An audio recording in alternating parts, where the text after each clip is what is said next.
যাবে ওর ঠাম্মার সঙ্গে মণ্ডপে, ঠাম্মা চলে গেছে। ঠাম্মা যেহেতু মণ্ডপে অনেক পুজো আসতে অনেক কাজ করে, প্রচুর দায়িত্বে থাকে মা, মায়ের উপর অনেক দায়িত্বে থাকে। মা সকালবেলা উঠে স্নান টান করেই চলে গেছে, কারণ মাকে ছাড়া ওখানে পুজো মণ্ডপে পুজো পাঠ হওয়া খুব মুশকিল আছে।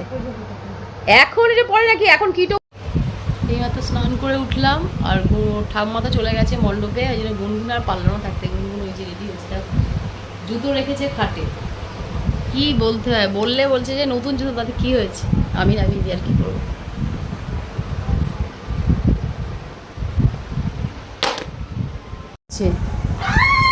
খেয়ে নে, খাবারটা না খেয়ে কোথাও যাবি না কিন্তু বলে দিলাম।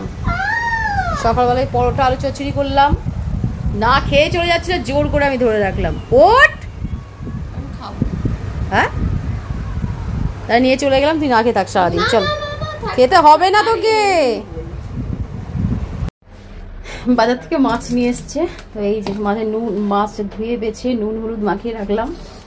এই যে মাছের তেল তো আমাদের বাড়িতে সবাই খুবই ভালোবাসে। পেঁয়াজ দিয়ে মাছের তেলটা করব, আর মাছটা আলু দিয়ে ঝোল করে ফেলবো। এই হলো আজকের সপ্তমীর দিনের মেনু।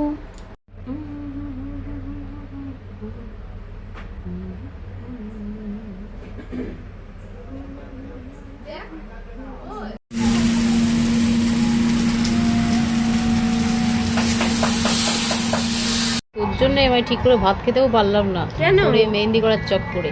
আমি চাই নাই তো 3:30 সময়। এটা কি কম খাটনি বল? পারিশ্রমিক কত পাবো বলতো? হ্যাঁ, আমার ঘুম নিদ্রা সব আমি নষ্ট করলাম তোর পিছনে।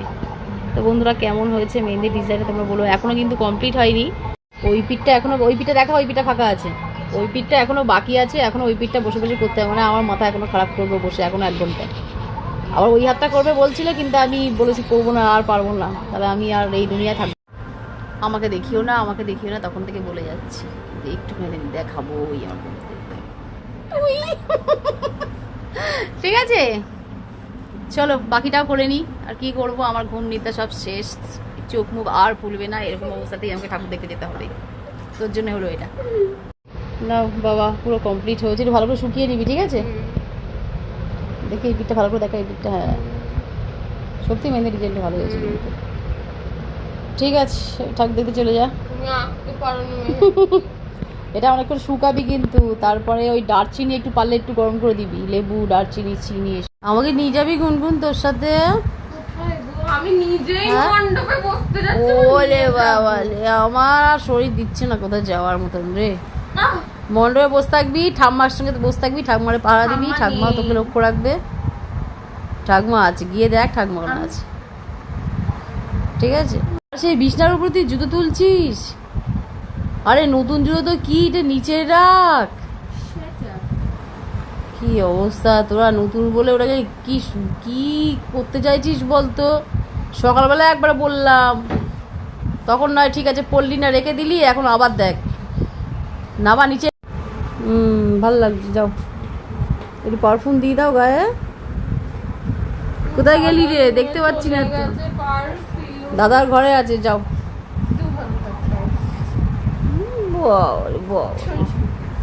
খরচা করবি না, আবার কালকের জন্য রেখে দিস ওটা, কালকে আর দিতে পারবো না।